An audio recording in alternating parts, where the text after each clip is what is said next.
This is the Wheelhouse. I'm John Dankosky. Join our conversation about the week's news at WNPR.org/The Wheelhouse. You can also find us on Facebook and Twitter at WNPR Wheelhouse.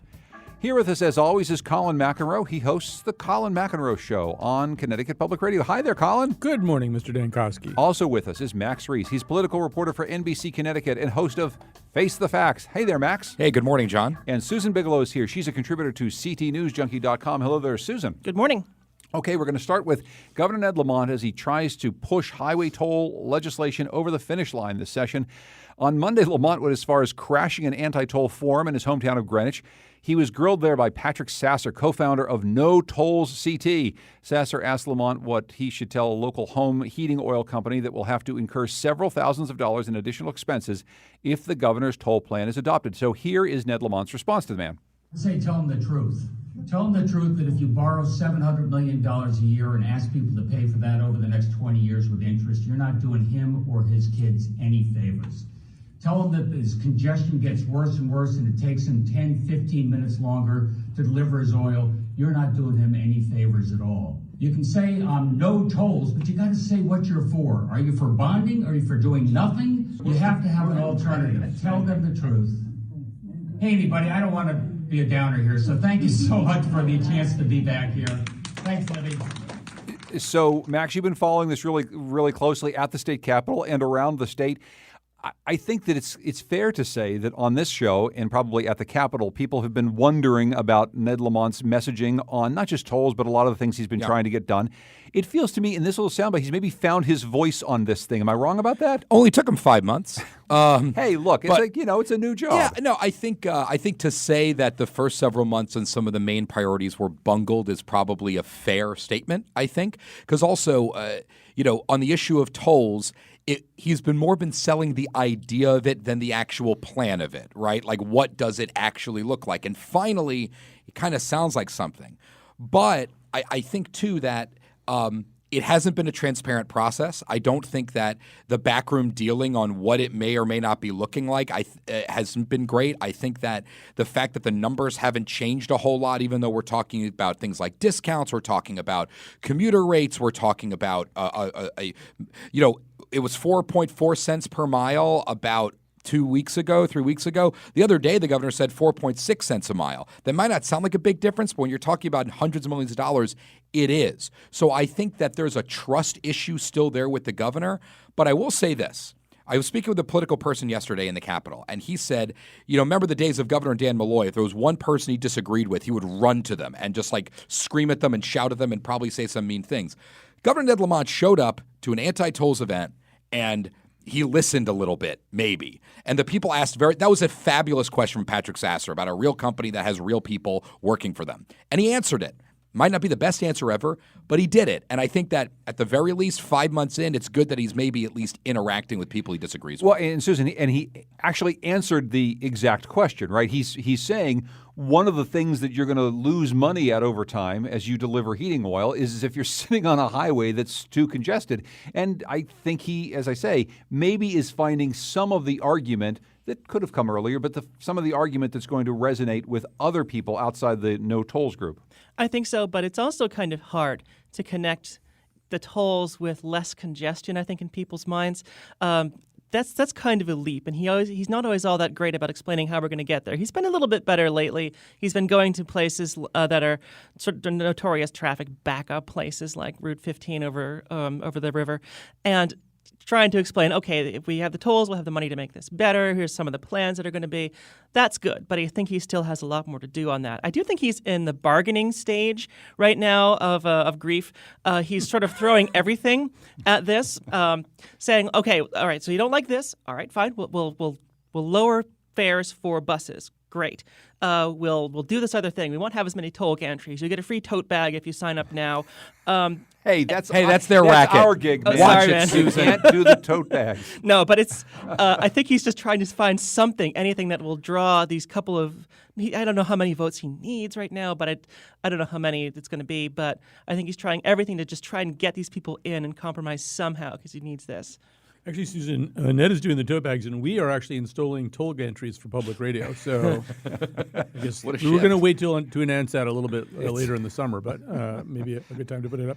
Now, yeah, I guess all of this has to be looked at in the larger context of A, this legislative session, and B, yes, the first now 120 days or whatever it is of Ned Lamont. It's sort of interesting how at 100 days there was this moment where he sort of got away with having all these meetings about what a great job he was doing and how well things were going. At 120 days, he's a piece of garbage. The same writers are saying, oh, no, he's completely lost. And I do feel as though, it's the natural state of the Connecticut General Assembly to begin to devolve into chaos and bargaining and pushing things forward. And even now we're getting news that the marijuana may get pushed into a special session. It seems as though the sports betting is circling the drain for a whole bunch of different reasons. Some of them might even be Ned Lamont's fault.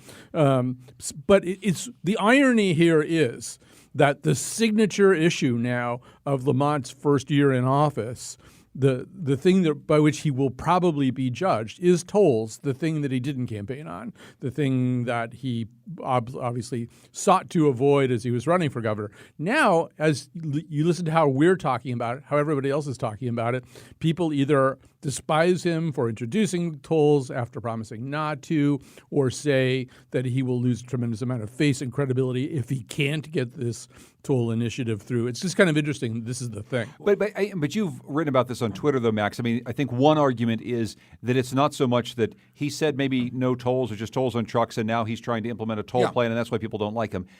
Look, Republicans don't want a Democratic governor. And if the Democratic governor was going to do, tote bags for everybody, they probably wouldn't like that either. And also, anybody think with a straight face that if Governor Ned Lamont was only talking about tolling truckers, that Republicans would be on board? I'm not under that illusion. I think we know what the arguments would be, that this is terrible for business. Every good you're going to buy at Walmart and Target and the local mom and pop is going to go up. By the way, that's probably true. But that's what the argument of this would be. But I also think that Colin's right. At the end of the day, the governor is putting all of his stock on a flip-flop. That's what he is doing. All of that being said, and that is true, that is a fact. He did not campaign on this, and then he didn't quite wake up on January 5th and say, I want tolls for everybody. But Joe Simowitz was one of the two most staunch supporters of tolls for the last 2 years. Marty Looney has said very clearly he's wanted tolls for the last year and a half, 2 years.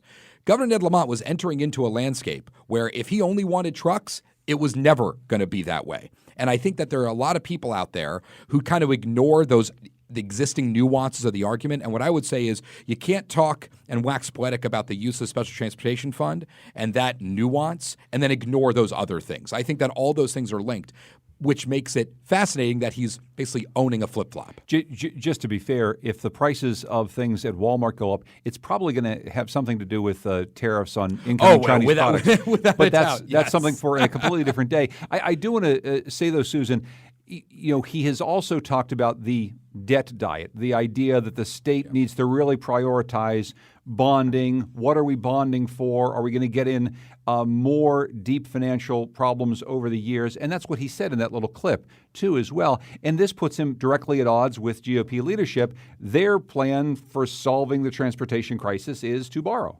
It is. And for people who have complained for a really long time about we borrow too much, it is remarkable. And now I think that he's open to doing some bonding to cover some of the costs while the tolls go in. Okay.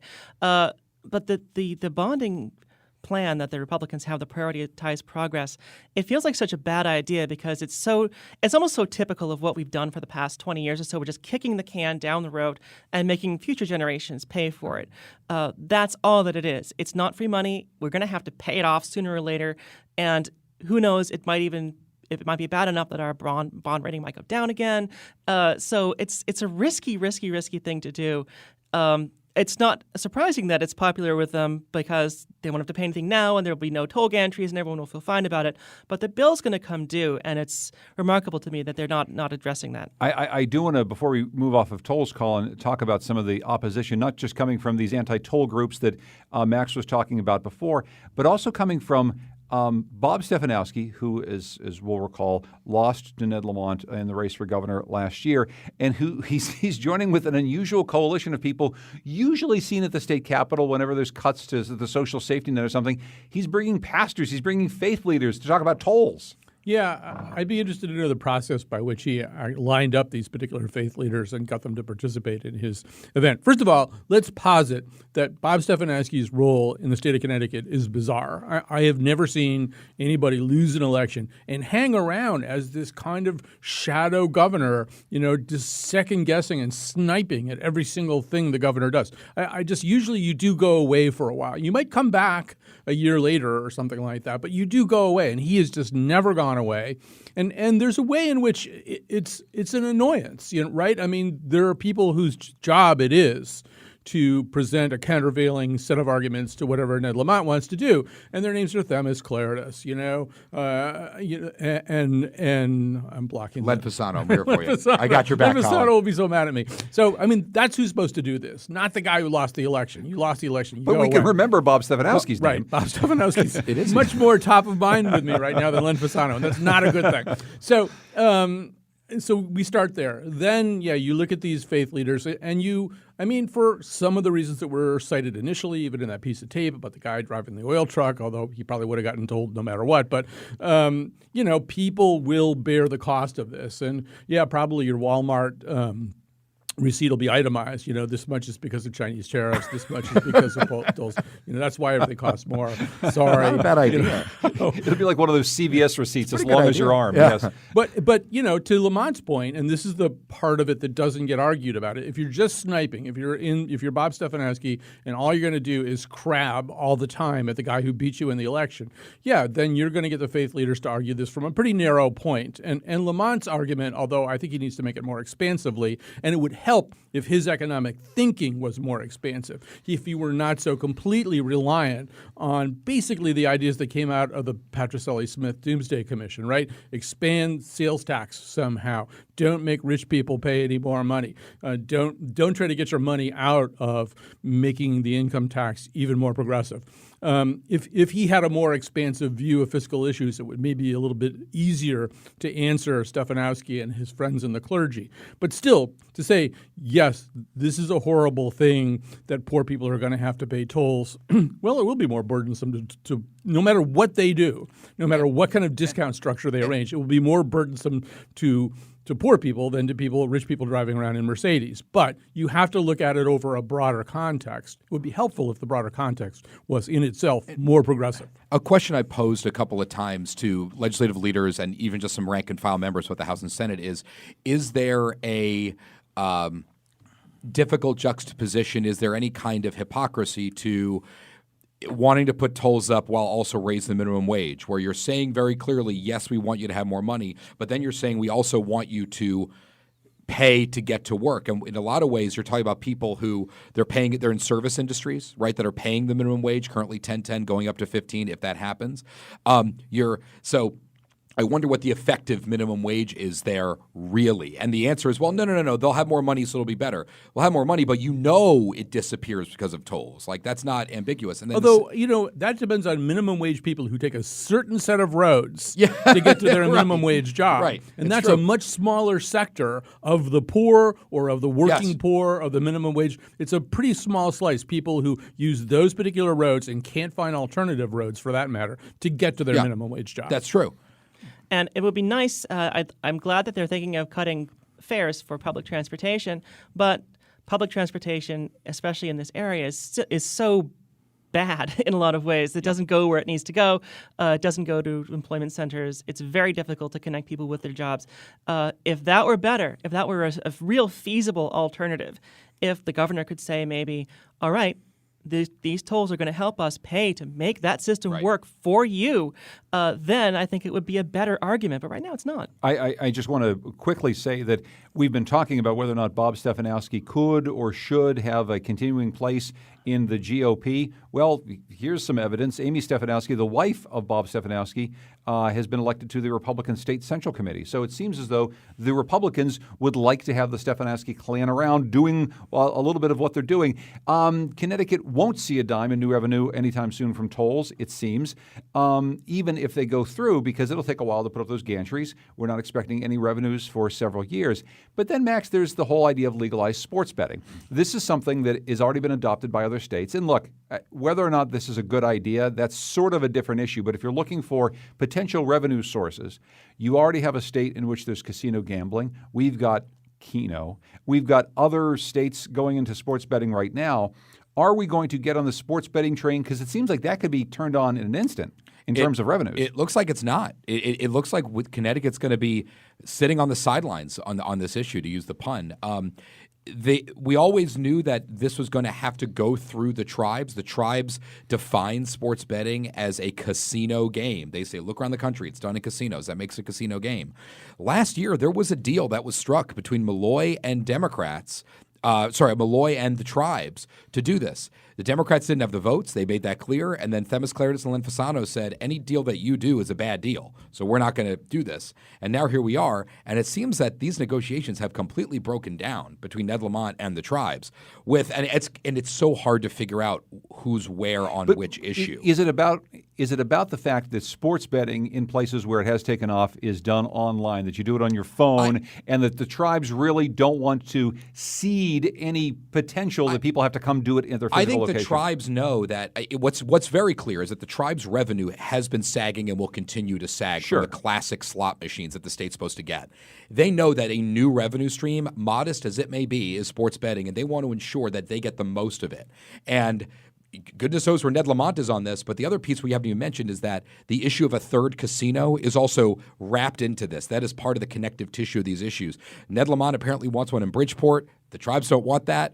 And that seems like a scarlet letter between the two of them. Right. I mean, to a certain degree, the tribes have to argue the opposite. They have to argue that sports betting is a casino game. Because if it's not a casino game, if it's strictly an online function, it's probably not covered by the compact, and the state can do whatever it wants.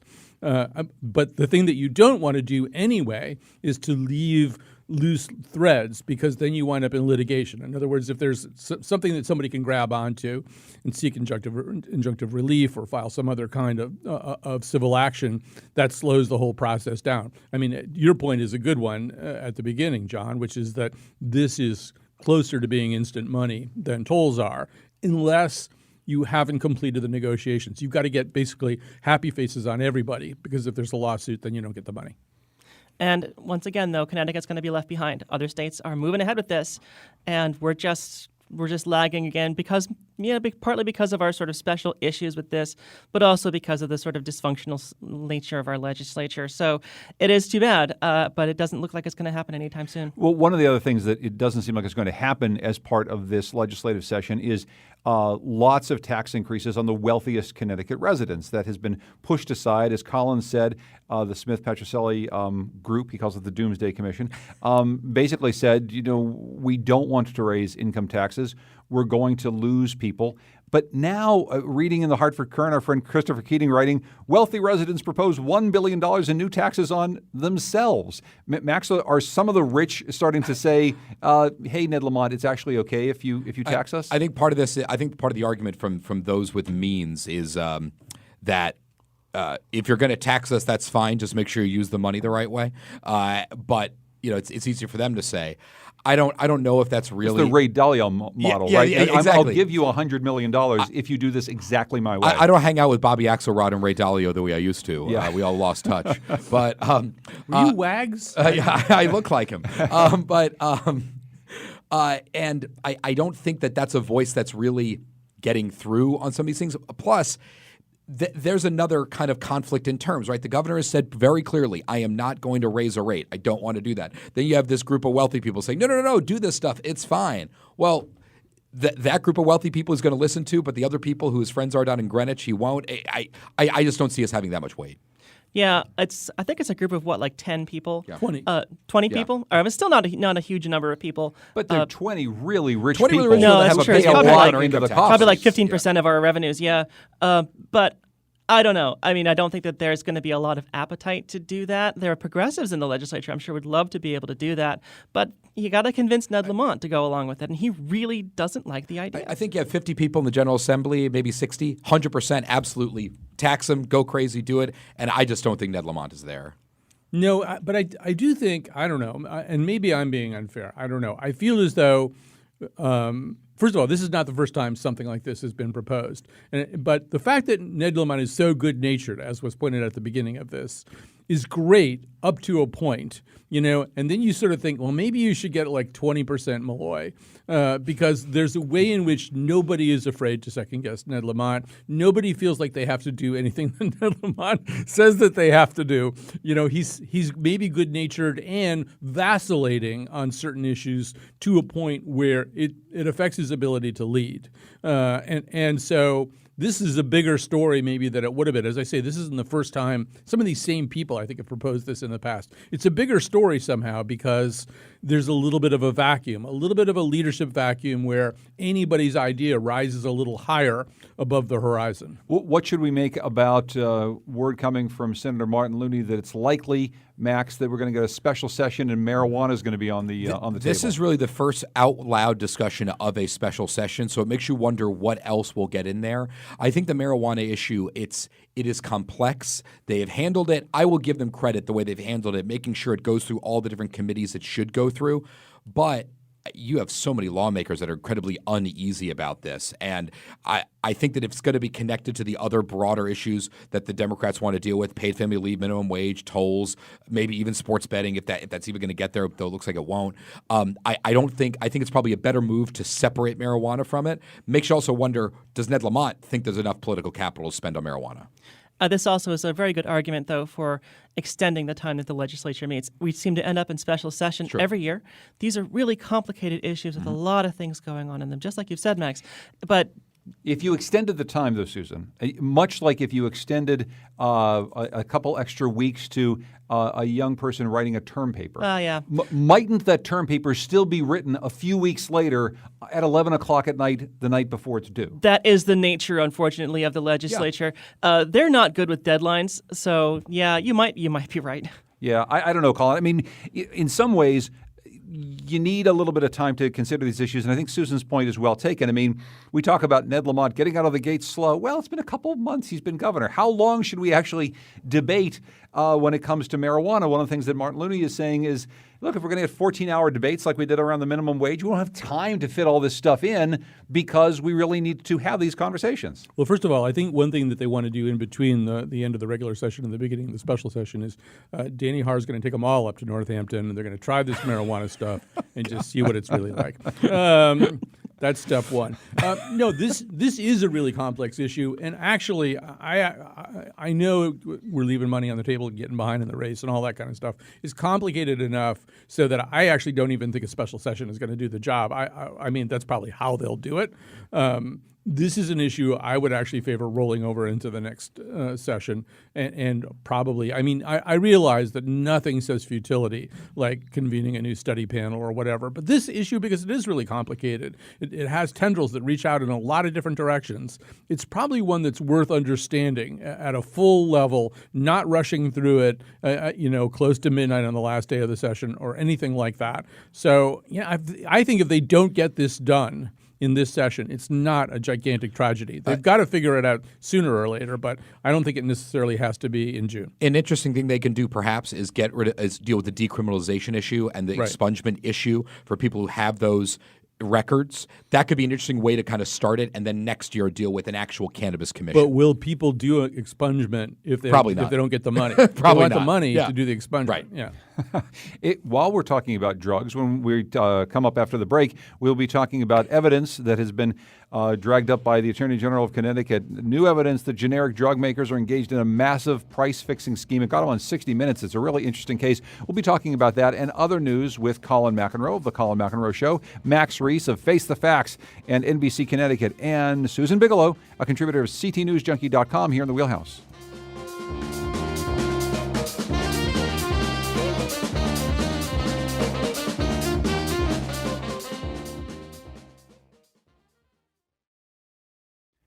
This is The Wheelhouse. I'm John Dankos. You can join our conversation at WNPR.org/The Wheelhouse. You can also find us wherever you get your podcasts, as a matter of fact. Just look for WNPR The Wheelhouse, and you'll find it there. We would love it if you subscribed, and we'd love it if you gave us a review as well. We're here with Colin McEnroe, the host of the Colin McEnroe Show on WNPR. What's on your show today, Colin? Well, Adam Gopnik, who's a staff writer for The New Yorker, is one of the more fascinating writers and thinkers, I think, of this century. And we've been lucky enough to kind of forge something of a relationship with Adam. He has a new book out called 1,000 Small Sanities. I think it might even be out today. 1,000 Small Sanities, The Moral Adventures of Liberalism. He's basically responding to the sense that something is so wrong in the way liberal politics are either practiced or perceived that something like the 2016 election could happen. So I don't know how to summarize this show very easily.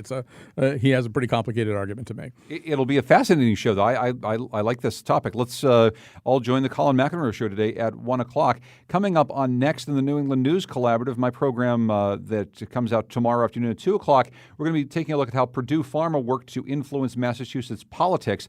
And along those lines, we're going to turn to a story from this week where Connecticut's Attorney General William Tong has taken a bit of a star turn.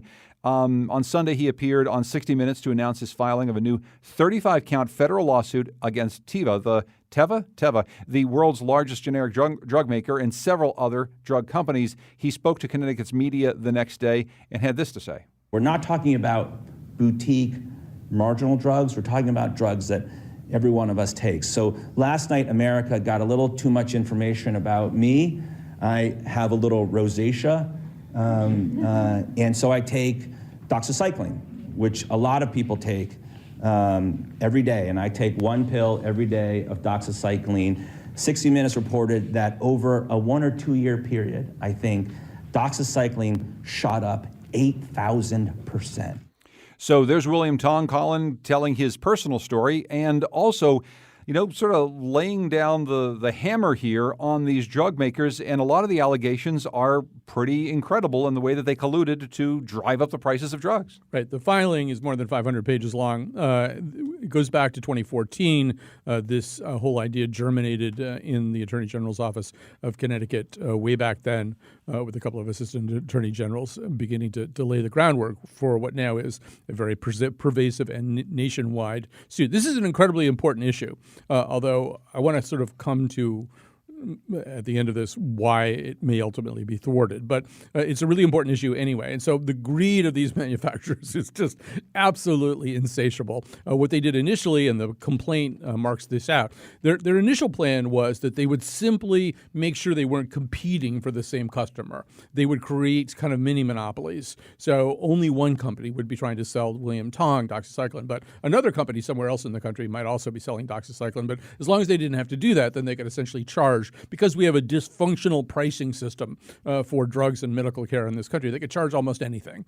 And so that's what they did. And that wasn't enough. They wanted more. So what they did at that point, the filing alleges, is good old-fashioned price fixing where you begin to collude. And they have all kinds of emails and texts and stuff to support this. I do want to say, so at the end of all this, we're asking for civil penalties, right? Maximum civil damages and treble certain kinds of penalties in certain cases. And one of the questions I have about this, because I think our civil procedure system is also a little bit flawed in this country. When you do that, I mean, right now, a company that has been charging $100 for one pill that you can pay $1 for in Canada, it's a great business model. You have to fine them a lot to cost them enough money to make them regret what they did. You really have to hit them with huge penalties. And that's sort of what hasn't happened with a lot of the Wall Street bad actors. Ultimately, between tax finagling and just the amount of money they in the first place, they can say, this is a reasonable cost of doing business that we have to pay these horrible fines. And so, this thing, you have to land this thing with a very, very heavy hammer to punish these companies adequately. I'll say two more things. One of them is, if Bill Curry were here, he would be saying, ultimately, this isn't going to fix the problem. The problem is going to be fixed. The Affordable Care Act, for all of its virtues, didn't control medical costs. And until we control medical costs, we're not going to be, until we actually can sort of get in there as a government and say, no, you can't charge 100 times as much as a reasonable price for this drug. You just can't do it. we're going to have a dysfunctional pricing system for not just drugs, but all of our medical care until we face that reality. What does an MRI really cost? What should your insurance be reimbursing for an MRI? Until we get to that, lawsuits like this are kind of they're stopgap measures. They'll help a little bit. Maybe they'll scare the companies, but we actually have to fix the structural problem somewhere down the line. Kudos to the attorneys who worked on this for so long in the Attorney General's office. This hits every family in the United States of America in some form. And the question was posed to Joe Nielsen, one of the deputy attorneys general who works on this case. And he said, he was asked, how were these guys so stupid? And he said, most of them weren't so stupid. He goes, they just weren't. We just happened to find a couple needles in a haystack of text messages and emails where they said, hey, we're about to raise the price on this. And then the other company said, okay, great, awesome. We're going to do the same thing too. And it is shocking. It's shocking. It is brazen. It is callous. It is lunacy to see it happen this way. But the issue is you don't even want to use the phrase tip of the iceberg. These are just generic drugs. These aren't the major league ones that the major pharmaceutical companies are researching and then putting out in the market for $100 a pill. Well, and again, as Colin quite well laid out, Susan, the issue is it's very hard to find people who've made billions of dollars doing something this way, enough money to actually make a dent. And this is a case that will try to make a dent in that way. It probably is going to take something else, probably not something that's going to happen under this Justice Department, but it's the orange jumpsuit walk. It's like when people start getting let out in handcuffs, that's probably when things like this stop. I don't know. Is it? These companies are just so brazen about this stuff. Even if you could crack down on them in some way, they'll probably find some other way to make the money. This is an interesting sort of high-profile moment for William Tong because he's now kind of the face of this, which is interesting because obviously he wasn't involved in a lot of it. This work's been going on since 2014, but this is a very interesting moment for him. He's got the spotlight. He's got a national spotlight now, and what a great! I mean, this just from a political point of view, what a great enemy to take on is these drug companies that everybody hates. It's them. a great story. They're like it's the no villain one, in every other episode of Leverage, and nobody likes these drug companies. This is going to make him look very good. Hopefully there will be some results, but for now, at least you can say, look, I'm taking on these things that you guys hate. Yeah, Colin, the last thought on this? They are extremely well represented by lobbyists, and they've been extraordinarily good. I mean, at getting what they want. And as is so often the case with so many things involving government, what is horrifying includes the things illegal that are done, but what is also horrifying are the things that are done legally. And they've managed, for example, to radically reshape the patent laws. So instead of being 25 years, you get extra credit if you had to go through a regulatory process that took some time, things like that. So the patent process actually stays intact longer than most people think because they've been able to get legal concessions from Congress that are pretty startling.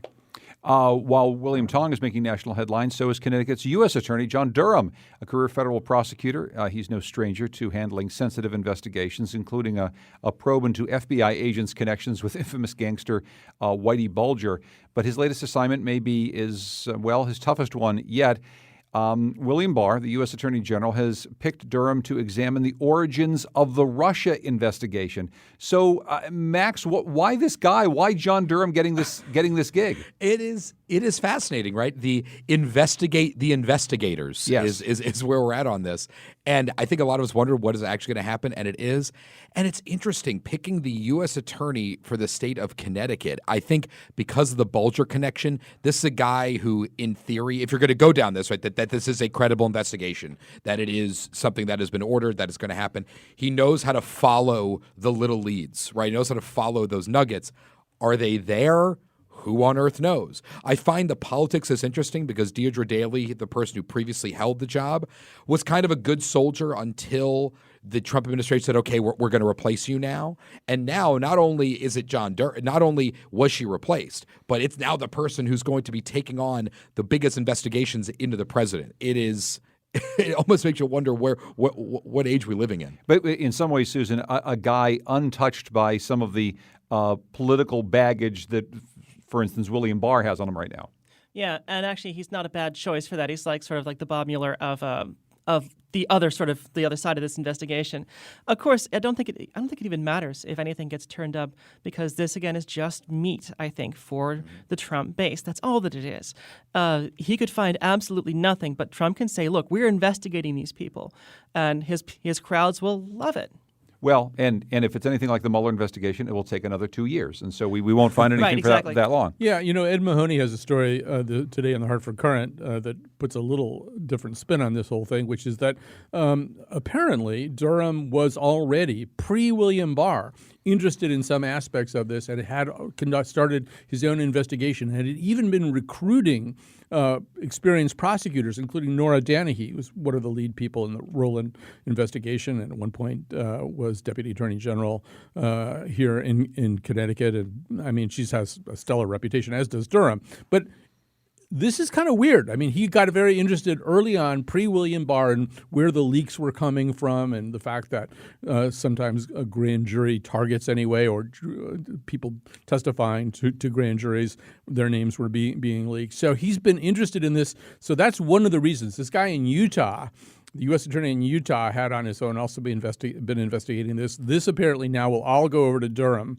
our Connecticut U.S. attorney. The Utah guy is going to stop. The other reason supposedly that they like him is that he investigated the CIA over some of the, shall we say, interrogation abuses during the Bush administration. So he has some background in actually going after one of the investigatory agencies in the federal government. He's actually done something like that before. And obviously, in the Bulger investigation, he was kind of investigating a certain FBI agent. He's not unfamiliar with going into the chambers of these agencies and asking questions. I will say quickly, Colin, to Susan's point, yes, this is definitely red meat for the Trump base. This is something that a lot of them are calling for.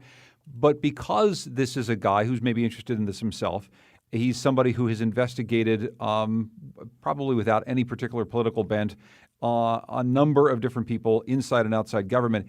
I'm wondering if there's some there. If indeed he's investigating something that we should probably all be taking a little bit more seriously. I wouldn't be surprised. I mean, the reputation that Durham has is he'd send his own grandmother to prison if, in fact, he had the facts and the law on this.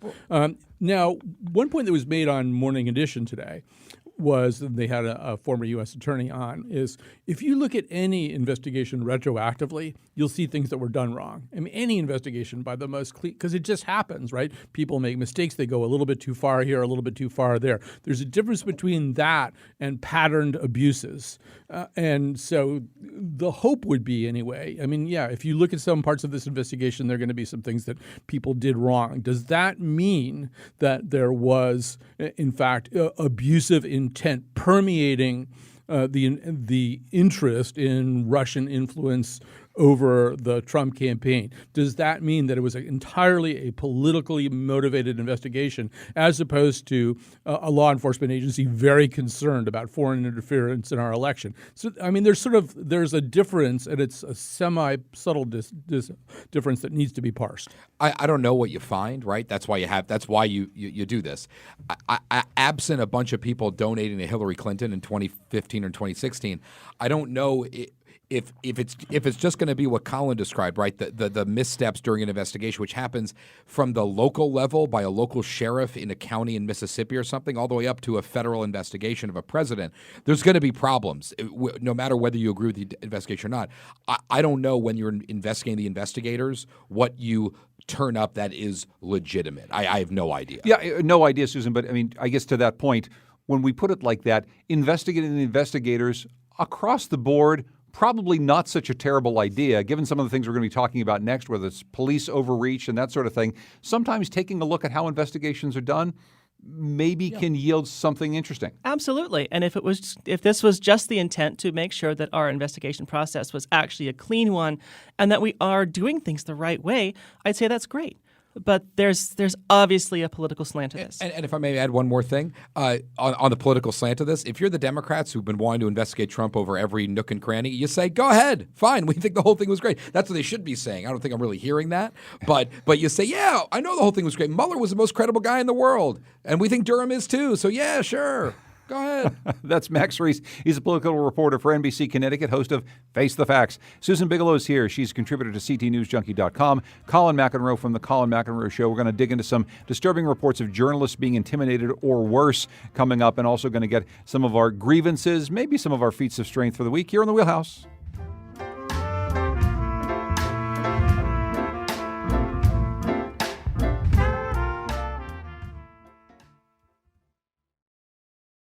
This is The Wheelhouse. I'm John Dankosky talking about the week's news with Colin McEnroe, Susan Bigelow, and Max Reese. Over the weekend, a Turkish journalist was hospitalized after being attacked by bat-wielding supporters of the Turkish president, Recep Tayyip Erdogan. Also, San Francisco police raided the home and office of a freelance journalist, taking a sledgehammer to the gate of his house and seizing computers, phones, and other devices. Their goal was to uncover the source of a leaked police report. Those are a few things that were in the national media headlines, but right here in Bridgeport, Hearst, Connecticut media reporter Tara O'Neill was taken into custody while attending a protest to mark the second anniversary of an officer-involved shooting of 15-year-old Jason Negron. Here's the audio from the video footage of just the moments before O'Neill was put into handcuffs for covering this event. Off the street, street, off the street, off the street, off the street. Get out the street. Move now. Move. You gotta move. You gotta move. Public sidewalk. I'm in the bus. She's on the sidewalk. She's on the sidewalk. They're giving an lawful order to disperse. All right, so we get a few reports of this, Max. We hear that the Hearst reporter, is saying, I'm on the sidewalk. I'm a member of the press. She's being told by the press it's not clearly identified that you're a member of the press. I guess we'll talk about how one clearly identifies that one is a press member and that sort of thing. She ends up in handcuffs in the back of a car. She uses Siri to get a hold of her editor. It's a pretty bad look for the Bridgeport police, just to put it mildly. And in Bridgeport's own incident report, they said the reporter wearing plain street clothes and no clearly visible identifying markers other than an ID name badge was released without a summons, as she was not part of the organizers. If only she said she was a member of the press. Oh, wait, she did. If only she was wearing a badge that she was in the press. Oh, yes, she did. I mean, they were. I think it's like a muscle showing kind of thing, and they were doing this. She was out of the way. I don't know how you can justify arresting a member of the press who is well known to the police department. Did all the cops know who she was? No, of course not. Obviously not. But did a couple of them know? Without a doubt, absolutely. But needless to say, you say you're a member of the press. If you're lying, now you're lying to the police. So the burden is much higher. I don't know how on earth this happened. And to that point, Susan, it's a bit broader than that. We're worked up about it because it's a member of the press who is getting thrown in the back of a car. We've seen a number of incidents of police acting in ways that we wish they wouldn't across Connecticut. This is one in which they're asking people to disperse as part of just a protest. Right. And if you read I read sort of the reports of this. Apparently, someone may have thrown a glass or something near the police, and that's why they decided they were going to clear everybody out. I believe that did happen. Yeah. Yes, yeah. So that's when they decided that the police had enough. But it did seem like it was just sort of a peaceful protest, and that was the only reason that they had to disperse it. What disturbs me is when she says, "I'm a member of the press," and the cop's just like, "Okay," and in you go. That sort of blasé-ness about that it just sounded like he didn't care. It's disturbing, and there is a pattern, I think, of police just doing things that seem like they're really, really bad lately. And as we've dealt with shootings, and police-involved shootings. One young man in Wethersfield died. There was an incident in New Haven where Hamden police actually crossed into New Haven, and there was a Yale police officer involved, and they were firing at a car, and a young woman was hurt. Thankfully, she survived. But all of these incidents, there is not a lot of good justification for why that shooting took place, why the officers panicked, and it does raise the question of why the police are not, they're not trained to de-escalate these things. Why does this always seem to end in bullets? And I think in many cases, Colin, this incident with the press is another issue potentially of training. It is an issue of training, but Max said, how do they justify it? Well, probably mentally, partially how they justify it is we live in a climate where the guy in the White House says we're the enemy of the people, we're the scum of the earth. Quite a bit of effort has been put into dehumanizing and delegitimizing the press. So it's not surprising that you get these situations. There's always a somewhat adversarial relationship. But in the San Francisco case, Brian Carmody was handcuffed for 6 hours. Tara O'Neill was handcuffed also in Bridgeport. You slap cuffs on the press. That's an interesting, gesture, I think. I do have to bring up one of my little hobby horses here, which is that this is another reason why WFSB, Joe Ganim should not be a news analyst on your Sunday morning program. Face the state, not face the facts, face the state. He and Stemmerman come on periodically as this team of news analysts. Joe Ganim is not a news analyst. He's the mayor of a city who should be grilled by journalists about what he's doing to tell his cops not to do stuff like this. He's also a politician in the middle of an election. He shouldn't be an analyst on somebody's Sunday morning news program. That really needs to stop. I brought this up several times, and I'm not going to stop until they announce he's not doing this anymore. I think that I've been on numerous crime scenes in my career covering everything that I've covered, and a common thread is the police kind of make up a couple of different guidelines and regulations when you get there. I'm sure you've dealt with this too, John, where you get there and they put up the police tape and the press, you move from here, you're done. You move from this spot, you're done. Oh, Mrs. Smith, you can go ahead and walk across the street. You go right ahead. You can go across the street over there, even though it's an active crime scene. What's the difference? We're both members of the public. We're both members of the discourse. And I think that this is the most extreme example of that. What a playbook for the police, right? Oh, well, we told them to clear and they didn't. We locked up a camera guy, a reporter. Oops, sorry about that. That's the chilling effect of this. Well, one thing that we're going to make sure that we do with our reporters certainly is get some really classy logo gear, like is shown on NBC Connecticut when you go out in the hurricanes and the tornadoes. Hey man, there's these red jackets, and it's very very clear. Max is going to wear a body cam. He's going to wear the special Max Reese body cam. Okay, let's go to some grievances, perhaps, or maybe some feats of strength. I'll start with you, Susan. What do you got?